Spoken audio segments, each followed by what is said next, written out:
So somewhere in my mind, our mind was really just us thinking about the last time you and I got together, and we chatted on my Instagram about OCD, your journey with it.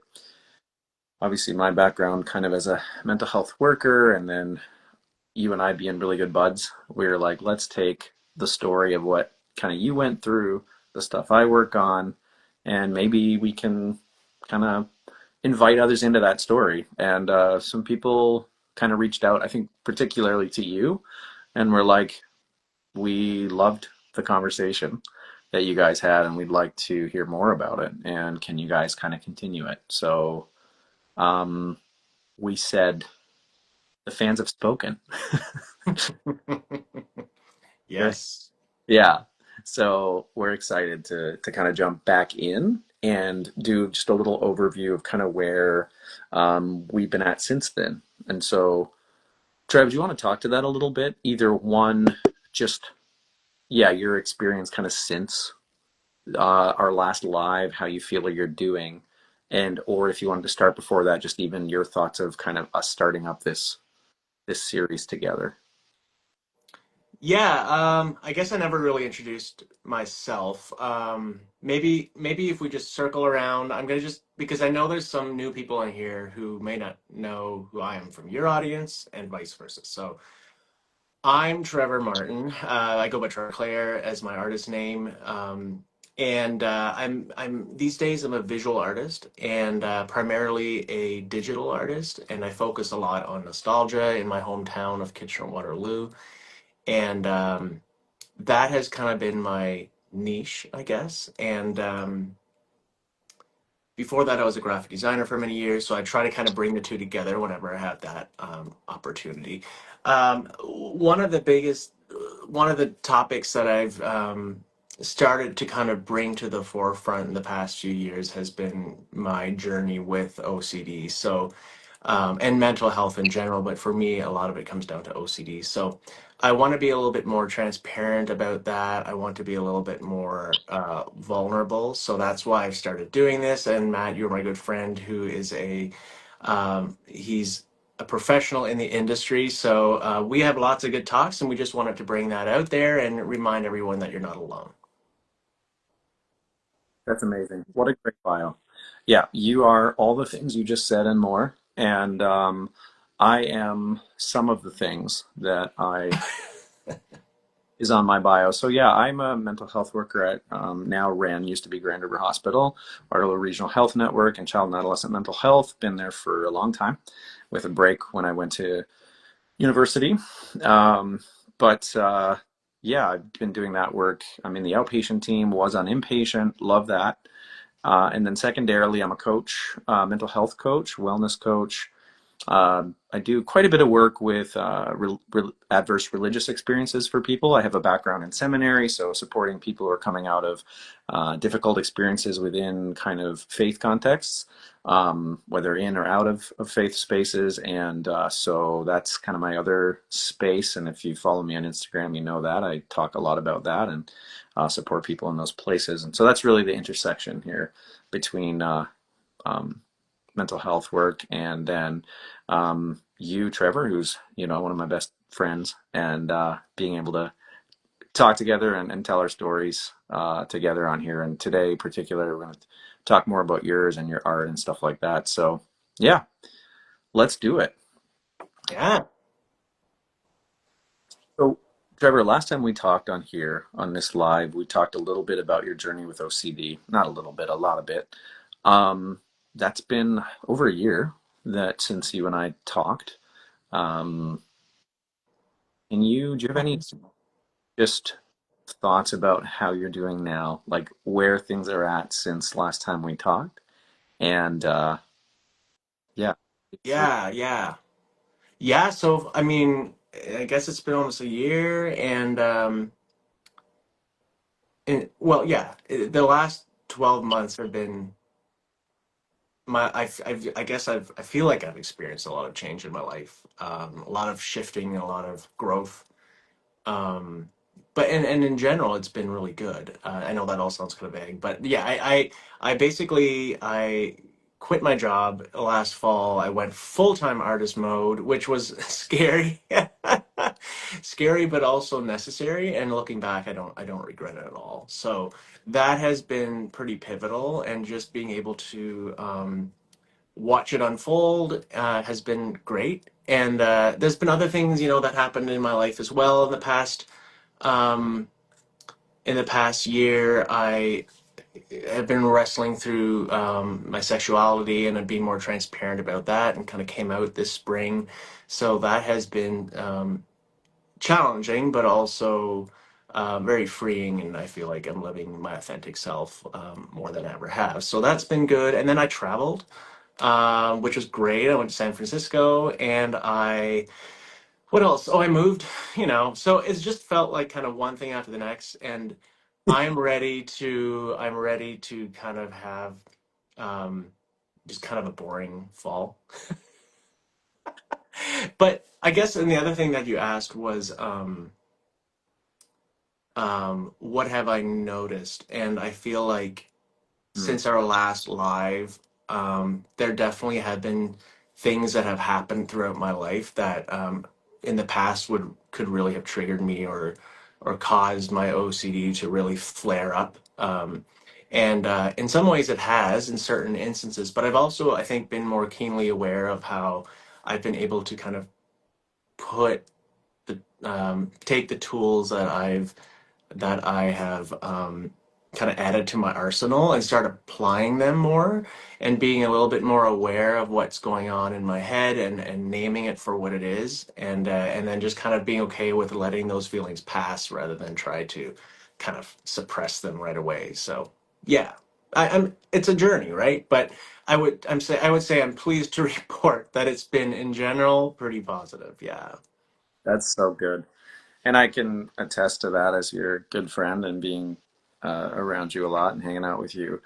Um, not being you, but being at least in your pretty close sphere, I have watched you um, just like uh, get more peace, if that's a kind of clumsy way of saying it, but kind of like just kind of become calmer, not in the sense that anyone who knew you would have thought that you're anxious on the outward, but why kind of just connect to who you are, as you've just kind of described. Become okay with Trevor, to use IFS language, like all the. Yes. So that's been really cool. And yeah, so that's been cool. Um, I think that that and just seeing you kind of um, yeah, become more authentic, or just even not that you were inauthentic before that, but just show up in more um, rooted ways. It's been beautiful to watch. So super cool. Yeah, thank you. And a lot of it comes down to the support I have around me, and I'm really grateful for people like you and other people in my life who have really been supportive. And it just really reminded me this past year how important community is, and that sense of belonging and community. So that's been really good. Even though it's felt like a very personal journey, it's been really helpful to have other voices and support. And it's been interesting. It's been really eye-opening, actually, like how much this past year has reminded me that OCD loves to latch on to kind of whatever chapter in life you're in, whatever matters most to you at the time. So it can really kind of shift, and so I'm becoming very aware of that as well. Yeah, yeah, that's really beautiful. Um, It's not always beautiful, but I mean, it doesn't always feel beautiful. yeah, absolutely. Um, so couple things. Um, sorry, I'm having some sort of technical thing here. Just give me 1 second. No worries. Um, oh, okay. I mean, I don't know what your technical issue is, but it's not obvious to us. Sorry. Okay. Okay. All right. Forgive me for that. That threw me for a second. Um, I am back here. This is the fun thing about lives. Can't go back and edit that. That's I'm right. It is what it is. doing what I can. Okay. So that's good. Do you have anything more to add as Matt like pulls all his scattered thoughts together here to that kind of how you're feeling? No, I don't think so. I think we can go right ahead with kind of explaining. Maybe we explain to our audience kind of where we're going with this and what the purpose is. Yeah, absolutely. So that's what we'll do. So we are hoping that Somewhere in My Mind series is kind of um, a deep dive into the OCD topic, with Trevor kind of leading us as the guide through what feels good in terms of what you want to talk about with your own story. People have reached out to kind of say, oh, we want to know kind of this part of OCD, or we'd like to hear more about this particular piece of your OCD journey. And I, I think that that is part of the reason we're here. We have a couple topics that people have kind of reached out and said, hey, we want to hear about these things in more detail. And so you and I, Trevor, have kind of went through and said, here's some that we think we can speak to. You've said, yes, this feels really important in my story. So we're going to do that. So tonight we'll just walk through some of the things that people have been asking about, things that are important to you, Trevor, things that I'm interested in, and just spend a couple minutes on each of them saying we're going to do these over the next few weeks and months as a Yeah. little for whoever's interested. So, Yeah, yeah, yeah, yeah, exactly. And welcome to anybody who has joined us just recently here. absolutely. Um, we're very happy to have you with us. All right. So, Okay. yeah, I just wanted to say too, there was something I was going to say off the top. I think like yes, like the primary conversation will probably often kind of revolve around OCD, but I think it's broader than that. Like I think what's interesting about OCD is that there's a lot of people who have certain elements of OCD or certain subtypes that they can kind of relate to, even if it's not necessarily like a chronic version of OCD. So even if OCD isn't your story or somebody else's story in your life, it will probably still be relatable in a lot of ways because we'll touch on mental health in general. Absolutely. Yeah, that's well said. So let me go through and just kind of, we're going to go through the topics. Start with the first one. And the first one is loving your loved ones with OCD. So Yes. you are one of my loved ones that I love with OCD. So tell me, loved one,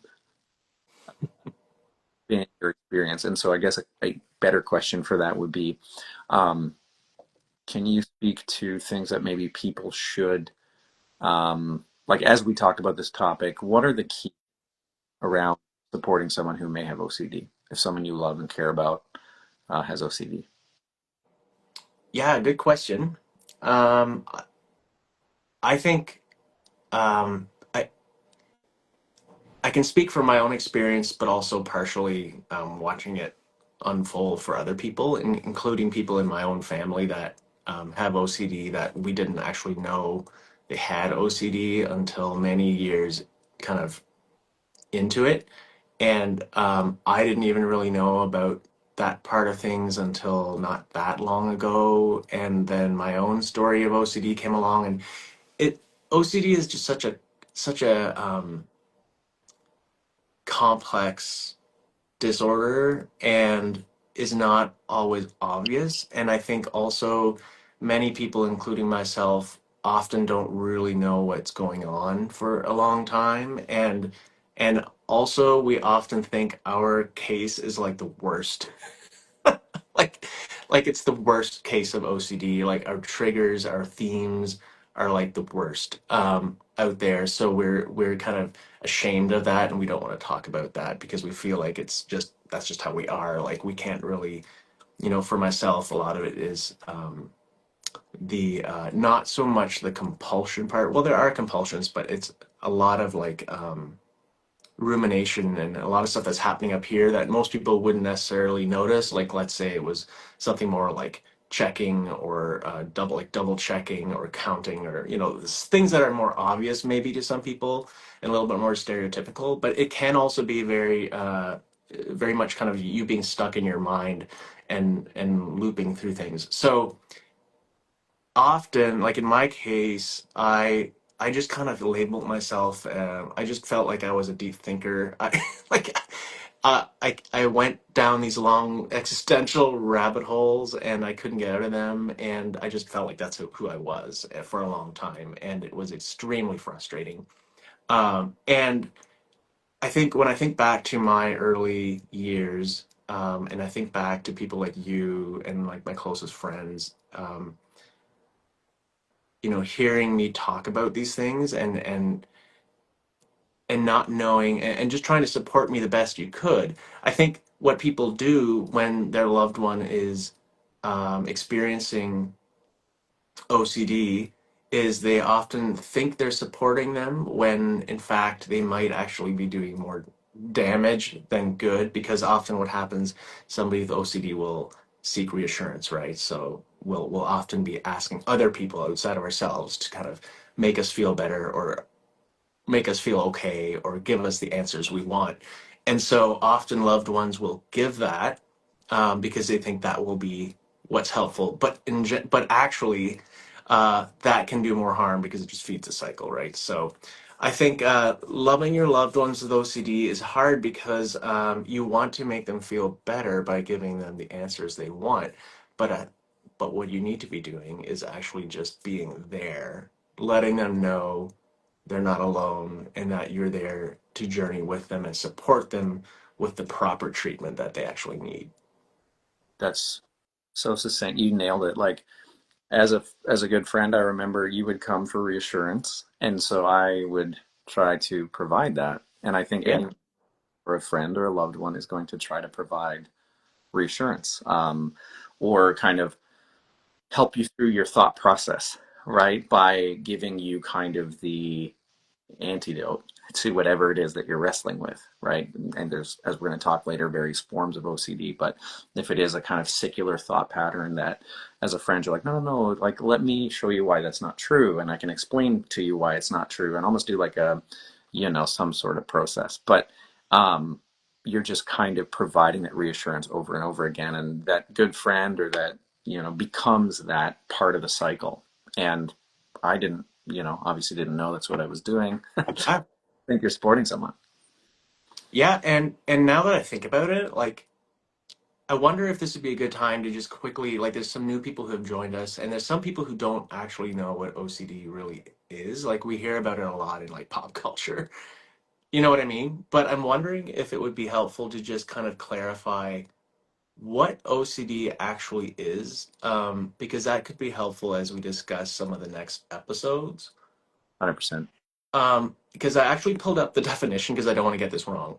Uh, OCD is a mental health condition characterized by obsessions, unwanted, intrusive, and persistent thoughts, urges, or images, and or compulsions that are repetitive behaviors or mental acts performed to alleviate the anxiety caused by obsessions or to prevent a dreaded event. That's a lot of words. But often these obsessions and compulsions are time consuming and cause significant distress or impairment in daily life. So when it gets really, really bad, these obsessions and compulsions can basically consume us. So that manifests itself in many different ways for people, right? So that's what makes OCD complicated and sometimes hard to diagnose, because different topics, different themes for everybody, because people care about different things and they have different values and stuff like that. So anyway, I just thought I would throw that in there to give some clarification before we go on, because I think it's a bit of a mystery for a lot of people. And it's used a lot, right? It's kind of all over TikTok, and people will be like, I'm so OCD, right? It's just kind of like Yeah. pop, right? I'm like, well, you might actually be, Sure. but perhaps just a mild case. Or not. Who knows? Could be something. Yeah. Absolutely. Yeah. No, that's really good. Thanks for that, Trev. Is there anything else that you want to say to that piece of supporting someone? I mean, we'll spend a whole episode on it and we'll dive into your story more just around what that looked like. But if there's anything else that feels like, I think that gives enough of a bit of a taste of like what we'll be covering because I know there's a lot of people that I've met who are wrestling with OCD or they are quite certain that one of their loved ones is. So it's important that people feel like they're being supported in that. Beautiful. Okay, so another one we are thinking of doing a whole episode on is OCD with moral scrupulosity and religious trauma. So that kind of gets to my work, and so that's something I'll just speak to a little bit. I don't consider myself an expert in, scrupulosity per se. Ever know about it in personal and lived experience, but there's this. It's really complicated when we start talking about faith and religion and belief and conviction, and then you throw OCD in the mix.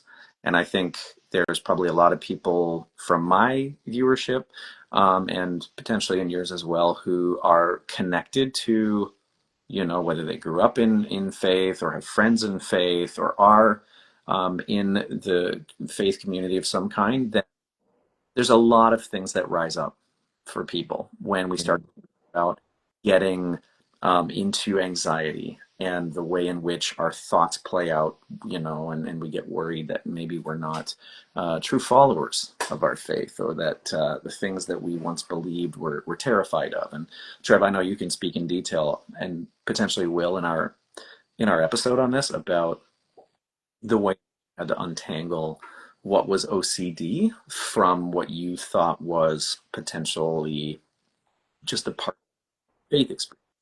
And I think, and you can speak to this too, but it's different for different people. Obviously, Mhm. experience of faith is different. Your experience of mental health is different. But when it comes to OCD, I think it can be very clarifying for people. And I've seen it for you, and I've seen it for other people when they start going, oh, these kinds of things that I'm wrestling with, feeling, are potentially a mental health and not some sort of faith crisis. And those can be one and the same. They can, and pulling that apart is really hard. And I think it takes a lot of thoughtfulness and compassion to kind of work through that. Um, Yes. I know you could probably speak about that for the rest of our time together, but if you were to kind of give, Sorry, I just missed that last part. What was the last part? I was just saying you could probably speak forever to this, like for the rest of Oh, our yeah. not Yeah. three, to just like give a thesis, like a really quick thought on that. Yeah. Well, what's interesting about OCD specifically is that OCD is, I've learned that OCD is actually kind of classified as, they call it the doubting disorder. So when I learned that, it resonated so hard with me. I was like, oh my gosh, that literally is the definition I've been looking for. And so, well, and what was kind of ironic about the whole thing is when I was diagnosed formally with OCD, I started doubting that I had OCD or that maybe I don't, right? So all those thoughts crept in, but that's the humorous part of OCD, if there is one. But it latches on to everything. So I would say OCD or moral scrupulosity, which is essentially just kind of being hyper paranoid about morals and whether you're doing the right thing or making the right decisions and those sorts of things. It just revolves around morals. And so that can be different for different people. For me, a lot of it came down to questioning my faith that I was raised with and sort of trying to sort through that, really questioning like, do I believe this or do I not? Um, and what are the ramifications if I make the wrong choice and those sorts of things. And I think these are themes that are quite common for a lot of people in some capacity, but I would say OCD kind of amplified it for me. And for moral scrupulosity, as kind of a subtype of OCD, it seems that people who struggle with moral scrupulosity often have some sort of faith tied to it, some religion of some sort, but not always. Like it seems that a lot of people who are struggling with moral scrupulosity are not necessarily tied to a specific religion or faith. but it affects all of us in some way. So, but I think it's just different when you kind of have a specific religion tied to it. I think in my case and your case, and perhaps some of our audience, we come from a pretty stringent faith background where things were relatively black and white sometimes, and or they were kind of treated that way. So when and that is one of the hallmarks of OCD is black and white thinking, right? So black and white thinking, all or nothing thinking. So you compound that with a mental disorder that kind of takes that to the limits, and that's not a lot of fun. uh, yeah. The rest of that close. So that's yeah, that is it's a lot, and I think a whole episode we can pull that apart a little bit more. Yeah, and people are more than people from our audiences are more than will definitely question. You know, we'd be more than happy to see questions about that in particular, the way in which faith, religion, and OCD can all kind of mix together, and how to kind of work through that. Not that we have all the answers, but can speak to your lived experience and just kind of how we're thinking through some of that. Yeah, and I'm still, right? I still have my moments where it creeps in. So I constantly have to kind of stay on top of that, and I'm learning as I go. So uh, it's been really interesting. Yeah. Cool. Awesome. Another one we have here is when it's not OCD as a particular topic. So just speaking to like generalized misconceptions, stereotypes, that kind of thing. Um, yeah, and you have kind of spoke about this already earlier in our live tonight, but just again, just really briefly, Trev, can you tell us what it is that um, you see? Sorry, I'm seeing someone saying they're missing what I'm saying, so that's not good. Um, I've noticed that you're cutting out a little bit. I don't know if hmm. why that might be. Let me come a little closer. I don't know if that's part of it. How's this? Is that better now? You can see my face really well. Yeah, it might be. I mean, it just happened like here and there a little bit. So Okay. I'll try to speak up and hopefully I don't. How is it right now? I mean, it sounds great to me right Oh, now. okay. So Hmm. Okay, you talk.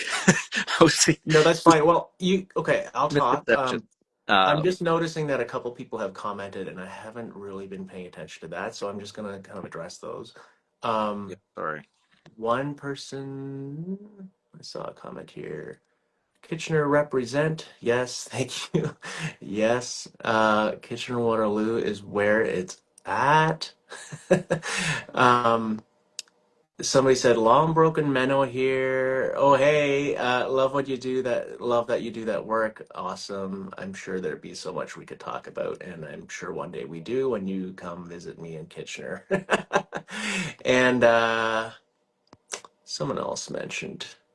Oh, invisible, Megan, invisible disorders and disabilities have their own complexities that can be really hard, which is a really good point, and actually, I think something we're going to get into a little bit in this next topic. So, Yep, because yes, those are sometimes the hardest to deal with. So, absolutely. um, and Megan says it doesn't seem like a volume thing at the moment. It's better though, and someone else says right now it's better. So, yay, let's go with that. Okay. Let's stick to Hope that. I'm not making you dizzy. My stuff's moving. Okay, go ahead, Trevor. Tell us about when it's not OCD. Talk about the differences just in brief with Well, I don't claim to be an expert, but I will say this. I do think that it seems that OCD is it can sometimes be one of the reasons it's hard to diagnose OCD is because it's often kind of framed as a general anxiety disorder or depression, I think. Do you agree with that? Like yeah, I think because OCD does result in a lot of anxiety. I can attest to that. So it kind of leads to anxiety, which they're coupled together, and the depression and all that kind of comes with it as a result of the OCD obsessions. yeah, So, so there's a lot of people who have general anxiety or depression or any other kind of version of a mental disorder that is completely legitimate. But I think it's important to it's important to determine whether it is OCD or not. Mm, If you're starting to see symptoms that might suggest it is, I think we would both agree that it's important to meet with a psychologist or psychiatrist who can officially kind of review what's going on and then give you a diagnosis. Because if you do have OCD, there's very specific treatments that are helpful for OCD that and if you don't get those proper treatments and you get some other form of therapy, it can actually do more damage than good, right? So exposure and response therapy is a form of CBT therapy, and it's proven to be extremely um, helpful for a lot of people. yeah. But many years before I was diagnosed formally, I got a lot of other forms of therapy and a lot of talk therapy, Yeah. just because we felt like that was the only option, right? So I Totally. would say trying to figure out, like, kind of determining what uh, if it is OCD or if it isn't will determine the sort of treatment that's appropriate. And I think there's so many great forms of therapy, and this is something that I think you do a lot of, like with your mentoring and just kind of people who are dealing with these general life situations um, and do need talk therapy or some other form of CBT therapy or whatever it may be. Yeah. But OCD is its very own specific thing. Yeah. It's interesting. Having been in the mental health world for a little bit now, um, speaking to like a couple of my colleagues are trained in OCD, kind of what you just spoke to, the particular kind of therapy. And they will talk about how even really good therapists will miss it because of how it presents. So it really looks like a generalized anxiety disorder. It may even look like depression, like all the things, because those are cousins. They're comorbid. They all travel together in one, wonderful little family. But trying to get specifically to OCD can be hard. And like you said, if you start seeing some of these symptoms, like you're talking about, it's really important to get to um, a psychologist, a psychiatrist who can dig deeper because yeah, the right kind of therapy, as you know, is key for this. Yeah, Yeah. absolutely. Absolutely. So crucial. Yeah, because I think in some ways, while the other therapies are good, they can actually be, and you kind of spoke to this, but they can actually be counterintuitive. They Mhm. can actually make it worse because what's designed to treat generalized anxiety disorder actually is a very different approach than OCD. um, Yeah. Exposure therapy is key in your kind of work with OCD, whereas there might be a lot more validation happening in generalized anxiety treatment, and that kind of validation can almost be like the reassurance, right? And so Yeah. you're actually going to your therapist and getting exactly what you were getting from me, which is just we're just helping the cycle here. So Oh yeah, like when I started seeing, I guess this this specific individual was probably classified more as a counselor, um, like talk therapy, basically. And I made a decision before I went to see this person that I would not get into any sort of theological territory. yeah, 3 sessions in, we were yeah, debating, and I was like asking him, like, "Here we go again." So it became quite apparent that that wasn't helping. absolutely, yeah, yeah. That's gonna create. It's gonna add to the angst you're gonna leave. Yeah, 100%. So the thesis, and we'll come back to it when we talk, is really you want to get to the right kind of therapy. You want to make sure you get diagnosed properly. If you start seeing some of these symptoms, yeah, go talk to those kinds of people. How am I? Yes. How am I in terms of my volume? Like am I coming through okay? I just want to make sure people aren't just lip reading me. You can hear? Yeah, what a skill that would be. Yeah. I'm hearing you fine, so like Oh, cutting out isn't happening for me anymore. okay. If anybody else disagrees and is not hearing Matt well, please speak up and let us know. Yeah. Yeah, Okay. Yes, please do. And I will, I don't know, write it on a paper or something. Hold it up. you can Okay. say it sounds good. Yes, we got two more for you guys tonight. The second last one is Intrusive Thoughts 101. We'd like to do a little session on that. So, Trev, talk to me about that. What are intrusive thoughts? I mean, again, we have media representation of that, but from lived experience, what is it like to have intrusive thoughts? Just, as a synopsis. Yeah, so intrusive thoughts, fun times. I think a lot of people have intrusive thoughts, right? To Sure. some degree. Like, I think everyone has these kind of crazy thoughts sometimes, like absurd, or they think they're absurd, where like, what if I drove into oncoming traffic? Or what if this happened, like this horrible thing, and we can't get it out Yeah. of our heads and we kind of replay it a little bit. Um, So I think people can relate to that to some degree a lot of the time, but with OCD, it's that on steroids kind of. So for a lot of people, some people will have like these really graphic visual um, images in their head that they cannot get out, and they replay them, Hmm. and it drives them nuts, and they think it's a them problem, but Yeah. really it's not actually who they are. It doesn't correlate with their values deep down.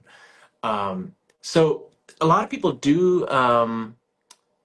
Experience those. But for me, kind of specifically, I would say the intrusive thoughts are maybe not quite like that. It can get a little grayer sometimes, and because a lot of my OCD revolves around obsessions, um, I find that it's almost like they often show up as like nagging uncertainty or like getting stuck in Yeah. with thoughts that keep cycling, and I keep looking for answers and resolving these obsessions in my head and Hmm. these uncertainties, but I don't get anywhere. So it's almost more like the intrusive thoughts, just it's thoughts that I can't let go of. And I'm constantly going back to square one where I'm like, I thought it resolved it, right? But then it comes back and then you start all over again. So it's intrusive in that way. But for a lot of people who do have OCD, they are very specific things.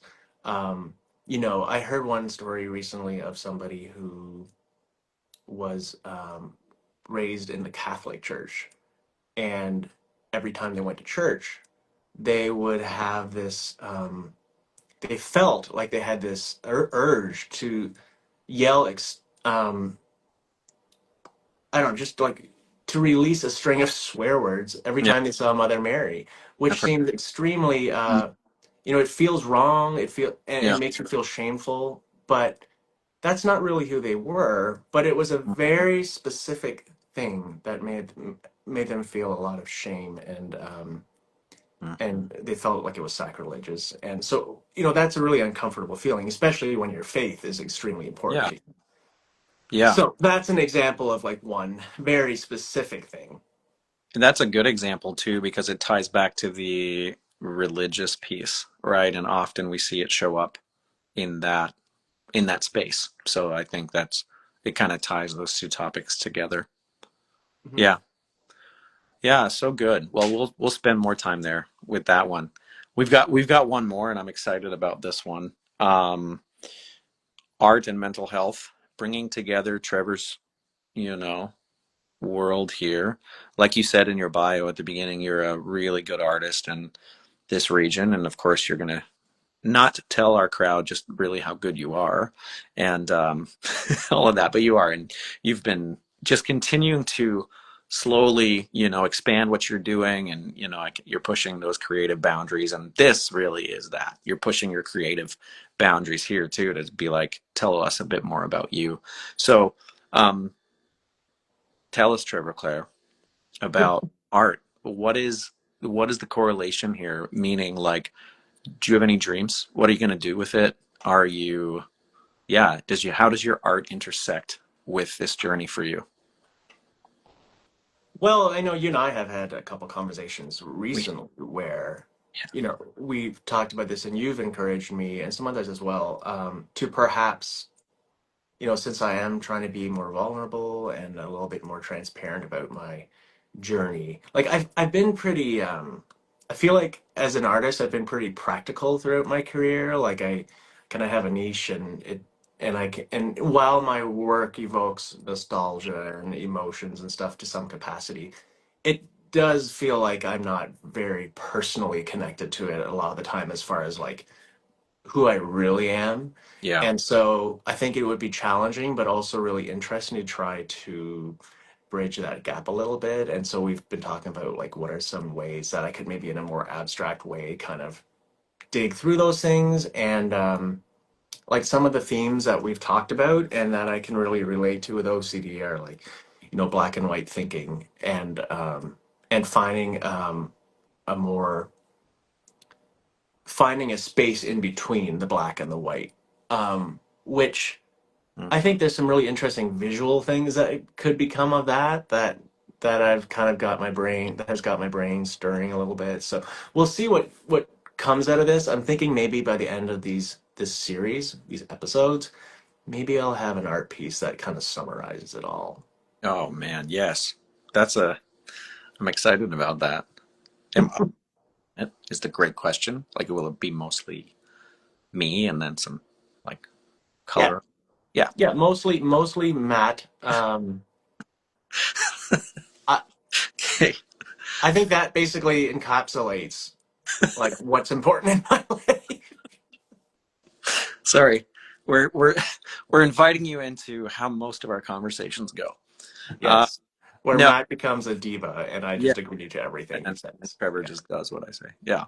yeah, No, that's I no for real though. I think that's so cool. Obviously, the great artists of the world, but also just the way in which we tell stories is through art and taking things like OCD, like mental health journeys, not just OCD, but other things, and being able to move beyond our words. I think is um, how we heal together and how we tell stories, and other people can see themselves in your art, Mm. and how we come home, almost home, too. Yeah, and you've helped me with that. Like I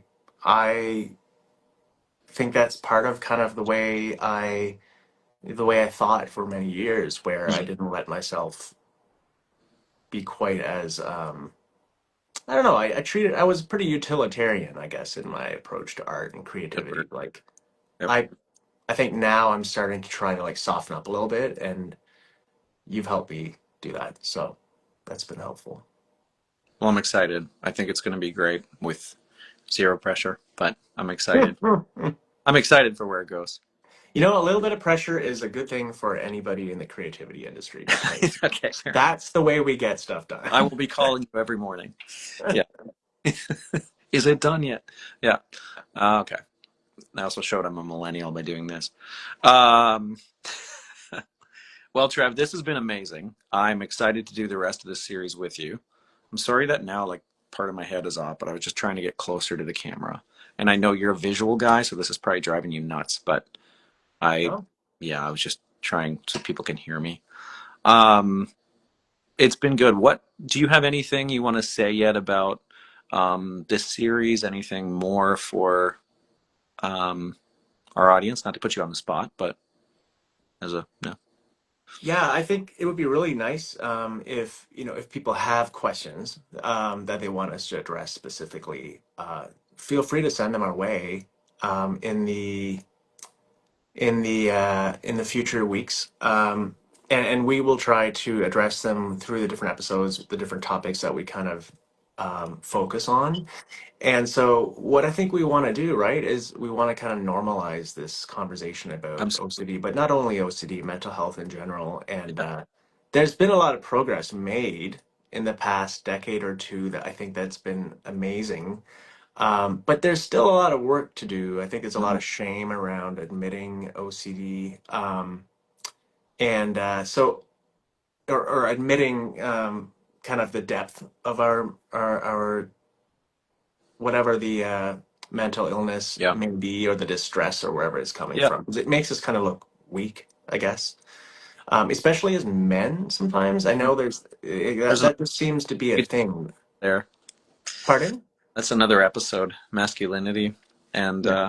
mental health. Yeah. Oh, somebody asked a question actually. Oh, Megan. Lots of comments, Megan. Oh, is there any way that OCD has contributed to like artistic block? Um, who's Good good question? question. I think that'd be really interesting to discuss, maybe more in depth at some point. But I think Mm, I often have felt like my OCD never really affected my work as an artist specifically. Um, but it did really kind of hamper my ability to be creative. Like I would have moments where I couldn't even consider the fact or the idea of creating mm, something because I had nothing left within me. Um, but also, there's been times where art has rescued me in some ways, where uh, pouring myself into something outside of my own brain and really focusing on something else has been extremely helpful, and I think can be helpful for a lot of people with different um, anxiety or whatever it might be. yeah, yeah, that's beautiful. And we can talk more about that because we did talk about on the first episode how, you spoke to how art was kind of the first light for you coming out of the darkest time, um, with OCD. And maybe when we talk about the art and mental health, we can kind of go back to there and talk about its rescue a little bit more and how that's played out for you in your creative process. Yeah, yeah, for sure. And would it make sense for us to just kind of recap what those episodes will be for everyone? Yeah, the ones we just went through. Yeah, like Absolutely. just name them, I guess. Yeah, yeah, I can do that. I have them in front of me here. So for everyone still watching, and you guys are sticking with us, amazing. It is loving your loved ones with OCD, OCD, moral scrupulosity, and religious trauma. I got that word. Trusting yourself, thinking for yourself, battling doubt. Um, Third one is OCD misconceptions and stereotypes versus reality. Subtitle being, when it's not OCD. The fourth one is general mental health misconceptions and stereotypes versus reality, which might actually be connected to the other one. We might actually bring those together. Intrusive Thoughts 101 as another category, and then an episode about art and mental health. So maybe that even becomes two. I don't know. We'll see where things are going, and if we want to talk more about creative process and what you're doing, Trevor. I don't know. I feel like maybe there's a lot there that we can do, but we will see. That is Yeah. to be continued. So, Yeah, maybe we'll tack on a couple more episodes if it feels right. Who knows? right. Yeah. But Amazing. thanks to everyone who Yeah. hung out with us. This is incredible. Yeah. So honored. Yeah. Yeah. The fact that you guys kind of stayed here the whole time during this live, a lot of you, so cool. Yeah. Um, we understand like there's so much information and so many things going on, but we're just grateful to be a tiny little piece. And Trev, I'm grateful to be able to share your story and walk it. Well, I'm grateful to have such wonderful friends like you around me to support me. Likewise. Likewise. Okay. Thank you, everybody. It was so nice. And we will be back. We will post our first one, and please join us. And we'll go from Yeah. there. We'll see you next time. All right. Bye. Bye.